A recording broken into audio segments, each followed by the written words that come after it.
Orson Welles behind the camera. A camera focused for this program on a fairly out-of-the-way and little-known corner of Europe, the land of the Basques. We placed this camera directly on an international border. Over on that side is the ancient kingdom of Navarre, and there, where the low Pyrenees start ambling down to the sea, is France. It's still pretty heavily guarded up here, and for quite a time after the war in Spain, this border was closed, tight, a sort of miniature iron curtain. At least that was the theory. But in war or peace, old times are new to the people who actually live up here. This border has always been more of a theory than a fact. A theory of the French and Spanish governments, whose vigilant customs officers patrol it. No, the people who live here are neither French nor Spanish. They're Basques. And the rise and fall of other republics, other kingdoms, has never made them forget it, that they're Basques. And that Basques are what Basques are. Well, what is a Basque? All we know for sure is what a Basque is not. Besides not being French or Spanish, a Basque is not Mediterranean, Alpine, Magyar, Celtic, Germanic, Semitic, nor Scandinavian. He isn't even Aryan. Nobody knows who his ancestors were. According to him, Adam and Eve were pure Basque. And it's true that he's positioned something like the Red Indians in America. He's an aboriginal. Before the other Europeans came along. To this day, he speaks his own weird language, a tongue no expert has ever been able to trace. Over there, in General Franco's half of the Basque country, this language is quite literally against the law. It's treason to speak it in Spain, so of course, since Basques will be Basques, their language is spoken just a little bit more on the Spanish side.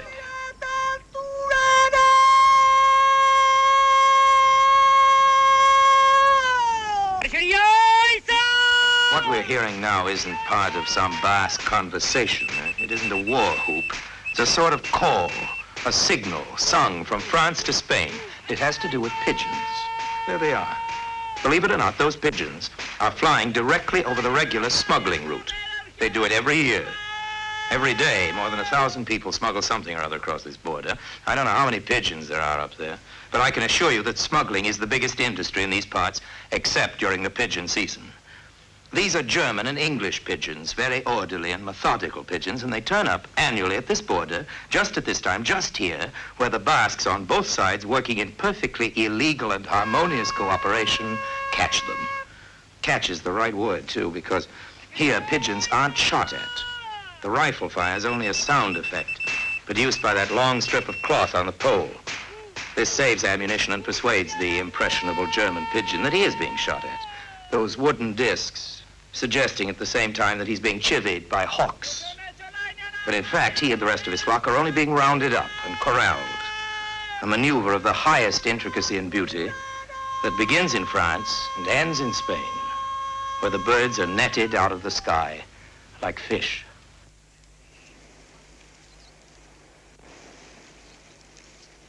That's a Basque invention. So is whaling. Yes, the fantastic notion that the world's biggest creature could be hunted and harpooned from an open boat was actually dreamed up by the Basque sailors on this coast. Let's not forget the beret either. Every Basque invents the beret all over again when he puts it on. There seems to be no end to the angles, no limit to the variations of individual tilt. They have their own customs and costumes, of course, and their own music, their own dances. Most important of all, their own ball game, Pelote. I think we'll keep our cameras mainly focused on that ball game. Pelote is the overall name. Yoko, Gabi, Grand Chista, Rebo, Fronton. What we know is High-Lie are all variations. Everybody up here plays some form of it. All you really need is a ball and a wall. And a little Basque blood in your veins. Well, I haven't any of that. And I'm no Pelote player, but I've grown so fond of this part of the world that I do feel somehow related to it.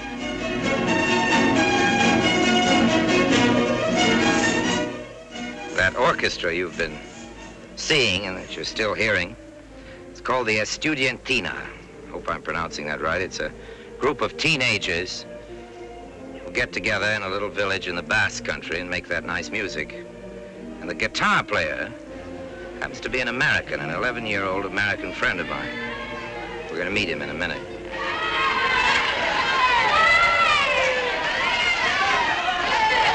There's a man who loved the Basque country more than I do.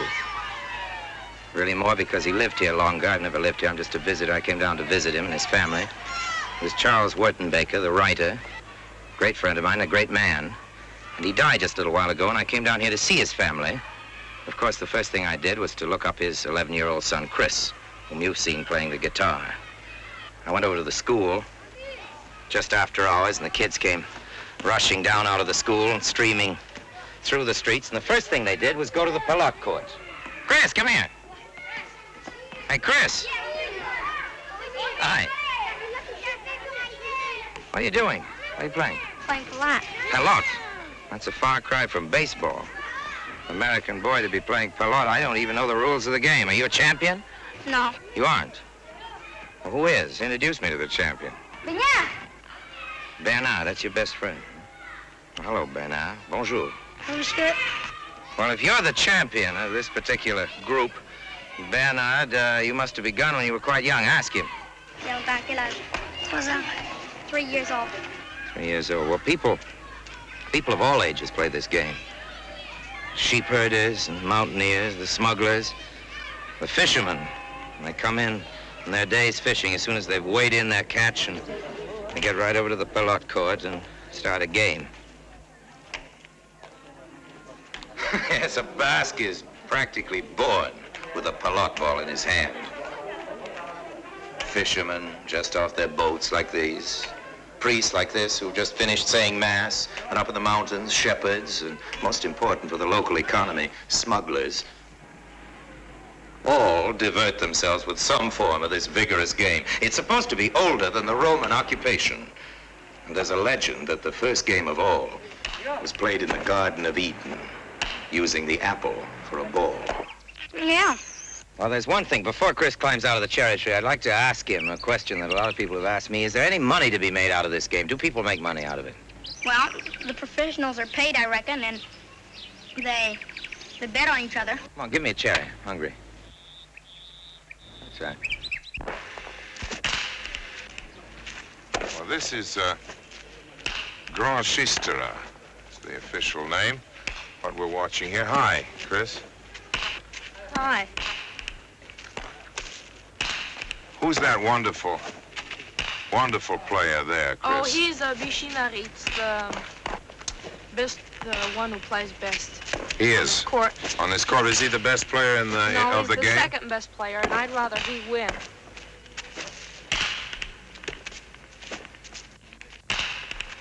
Who's the head of that other team there? That's Polangzi. Oh, I know him. Yeah, from the drugware store. The drugware store. And the hardware store. The hardware store, that's right. We saw it. That ball really goes, doesn't it? Violently. Sometimes it's hit near me, and it scares me. Well, it hits people sometimes. I know it does. There's a story about somebody being killed by one deliberately Oh, that I yes. heard. Who was that? Pierre Kites. He was a famous player, and Yeah. he threw a ball at the chief of police, didn't he? Yes. Because the chief of police wanted to arrest him, and so he just threw the ball during the game and knocked him out, killed him. Well, it's a great game, isn't it? Well, it's all right, but it's for the tourists. Now, come on, Chris. You don't mean that they play this game just to please the tourists. Well, yes, They sort like of. the They like game. Yoki Garby better, and so They like Yoki so does Garby everybody. better than Grand Yes. Schistera. Well, why? Because, well, it's It's like this, isn't it, Yoki Garby? yeah, but there's a shorter basket, and so the ball moves faster. Because the basket is shorter, the Yes. game is quicker. Well, okay, we'll go over a little later and take a look at Yoki Garby. A ball and a wall. That's the basis. That particular wall, as a matter of fact, is the only one I've found in this country where Pelote is actually forbidden. Not that anybody seems to be taking the sign very seriously. I think maybe if it had been written in Basque, that sign, instead of French, They might have obeyed it. See, what they're really doing is upholding the Basque right to play pelote wherever they feel like it. Indeed, Basque rights in general. Because, of course, the Basques are law-abiding people, even if they don't take a French sign very seriously, and even if they practice the ancient and tricky and rather skilled profession of smuggling. There's an old Basque saying that as the horns are to a bull, so is his word to a Basque. Well, Chris. Yeah. You're an honorary Basque. What does that make you as a pelote player? How's your game? Oh, I'm not so good. Well, you play pelote. What do you mean you're not so good? Well, I've only been here 7 years. 7 years. That doesn't make anybody a pelote player. What do you do? I guess you have to be born a Basque to be a real pelote player. Yeah. There's some 5-year-olds. They seem to be doing pretty well. Oh, they start even before that. They do? Yeah. There's a very good one there, so you can see him. He's a champion. What's his name? Robert. That's right, Robert. And who's the comedian in the group? Oh, he's Jean-Louis, his best friend. The kids, you'll notice, are hitting with clenched fists, bare hands. That's the name of the game, Manu. When they're older, they'll be playing with a ball that's very much harder. We've said that everybody in the land of the Basques is a pelote player, but of course that isn't exactly true. The female half of the population begins with hopscotch, which is an international game if ever there was one, and then graduates to the fandango. Gentlemen try to keep up. Remember little Robert, 5-year-old champion we saw working out against the church wall a few minutes ago? Well, we persuaded him to submit to a brief interview on some technical aspects of pelote. Bonjour, Robert. Introduce us to your friends, his amis. Lui Jean-Louis, puis lui Jean-Martin, et puis lui Didi, puis lui Jean-Bernard. Qu'est-ce que c'est ça que tu as dans la main? I'm asking what he has in his hand. Et voilà. And of course he explains that's the paddle. Tu aimais jouer? Oui, monsieur. Tu étais à l'école? I'm asking if he's been to school. Oui, monsieur. Qu'est-ce que c'est que tu as fait à l'école? Écrit. I ask him what he's done in school, and he says he writes. Qu'est-ce que c'est que tu as écrit? Feu. I ask him what he writes, and he says F. Bon. Now I think we ought to have the champion give us a little demonstration. Montre-moi. Comme ça. Avec l'autre main. This is very important in the game, the changing of the hands. L'autre main. Oui, monsieur. Oh, merci, Robert. Bravo. Well, it's no wonder that so many great tennis champions are Basques, because, of course, pelote's the best training in the world for it. Barotre, for instance, who was born just around here, the great French champion. He was tennis champion more than 25 years ago, and then French champion just a couple of years ago again. Told me that he attributes a lot of his stamina, and particularly his footwork, to what he learned as a kid on pelote courts. And speaking of champions, I don't suppose there's any doubt that Robert's going to be a great champion. Pretty much depending on which town they come from, these future champions will be playing either with a big hand basket of Grand Chistra or with a smaller one, used in yoki-gabi, and here it is. Chris's favorite game. Yeah. Yoki-gabi. Now, what does it mean, yoki-gabi, Chris? Well, yoki-gabi means the game pure. They think it's a better game. A purer game. Yes. Truer game. Maybe an older game. Do you figure an older game also? I should think so. Yeah. It's a lot faster, isn't it? Because that basket is shorter. Yes. I understand the basket began as a fruit basket or a fish basket or something, like one of the Yes, I think first great players tied to his hand.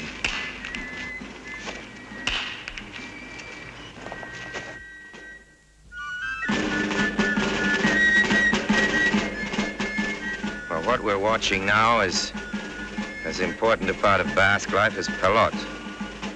This is the fandango, famous fandango.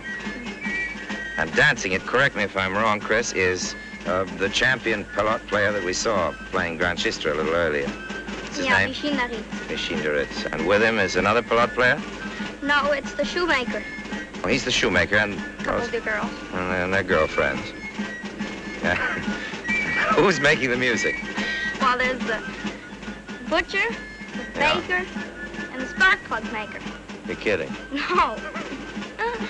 The three musicians, that seems to be their profession. Butching and baking and candlestick. No, spark plug making. Yeah.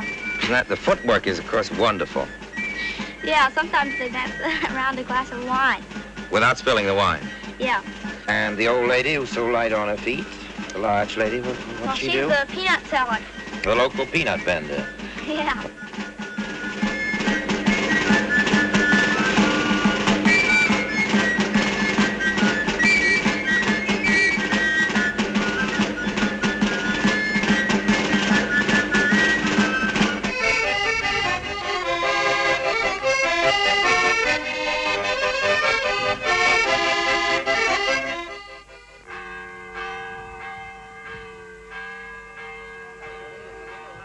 Of course, it's Sunday today, and we can see the people coming down from church, passing the Pelote court. It's a funny thing about church, isn't it, Chris? They men and women in the Basque country sit separately in church. Yes, right? the men are in the galleries upstairs and the women are downstairs. It's funny because the only church I know of where they separate the sexes is the Jewish church. Just the opposite there. Yeah. Yeah.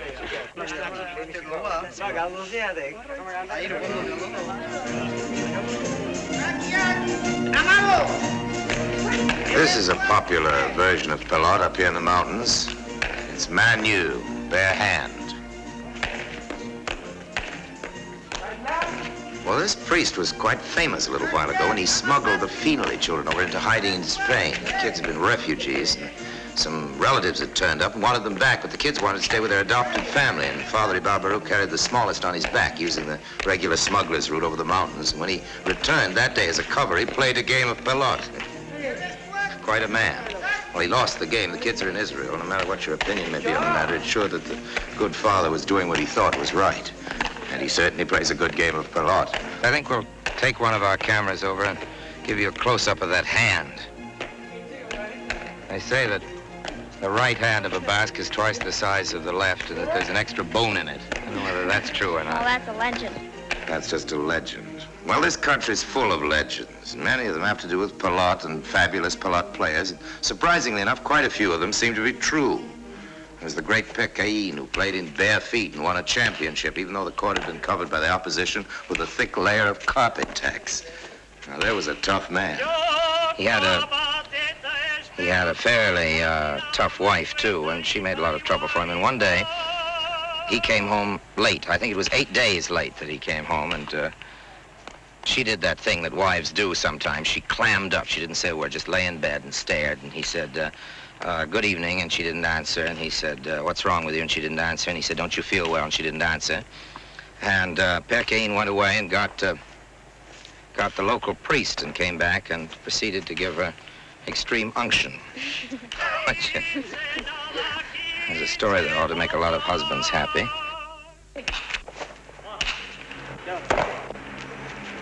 What we're watching now is Rebo. R-E-B-O-T. That's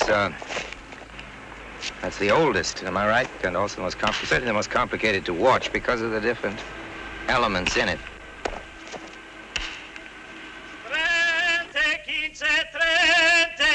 There's a shistera, the basket tied to the hand, and also a glove. A couple of players have a leather glove, as you'll notice. What's the glove for, Chris? Well, they act as human nets. The glove ones. Yes. And what about that funny thing in the middle there that the server uses? Well, that's called a butaari. What? That's called a butaari. I'm glad you told me. And the server... Anyway, what do? You bounce the ball off that. And they send it to the wall. Yeah. How's it scored? Like tennis. And what we're listening to, that wonderful sound, that continuous singing, is the scorekeeper. He sings the score. I never heard that in a tennis game. It's a wonderful noise, I think. I think it'd improve a tennis game if people sang the score, don't you? There's another yarn about this Pecain I like. He was supposed to be playing a championship match against a team of Spanish Basque across the border, but he took sick. He'd come down with typhus. He told the doctors he'd have to play, but the trouble was he was dying. He asked them any news of the game? And they said no. And he said, pity, I would have liked to have known how it came out. Then breathed his last and died.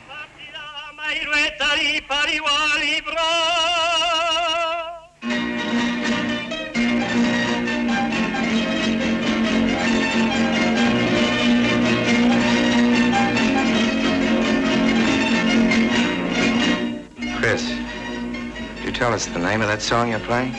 Agua que calla sube. It's a famous Basque song. I know, we've been hearing it before. Could you give us the words?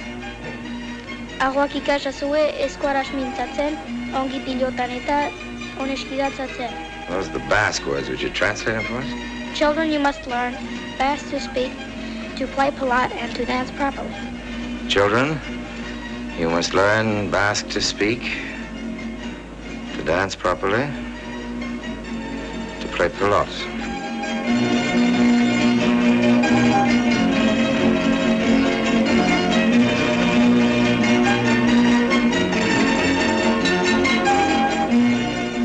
You know, I remember Chris's father saying to me a few months before he died that he'd always be grateful for the years he'd spent in the Basque country, but that he always regretted not having come here sooner, not having spent part of his childhood here so that he could do the things in the Basque song.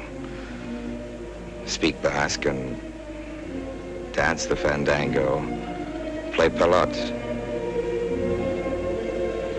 Well, Chris seems to be doing very nicely.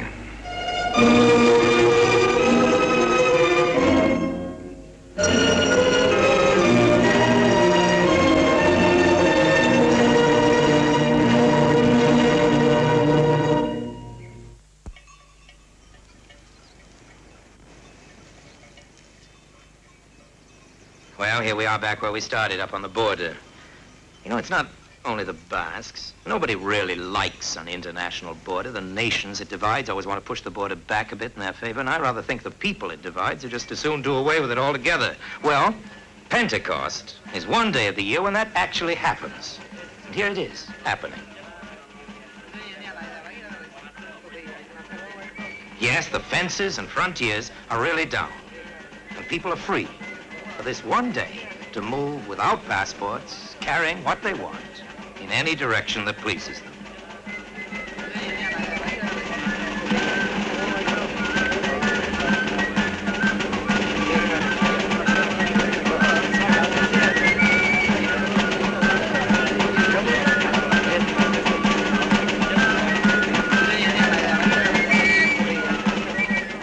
It's like a big party. I can't think of a better reason for celebrating.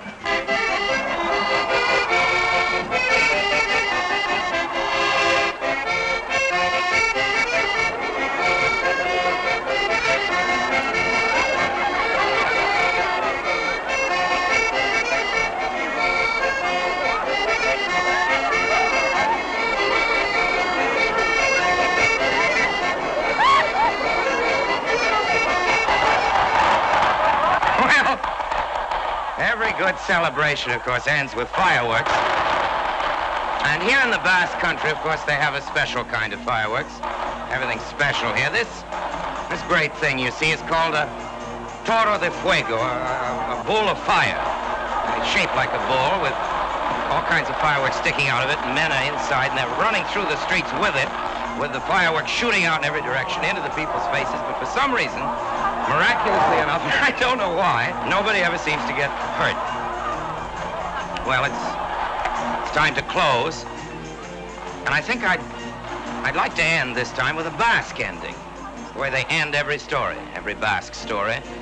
I warn you, it's a little tough. It's not a bit sentimental. It's very much on the realistic side, and therefore very Basque indeed. At the end of a story, a Basque story, they don't say, and they lived happily ever after. Now, here in the Basque country, they say, and if they lived well, they died well.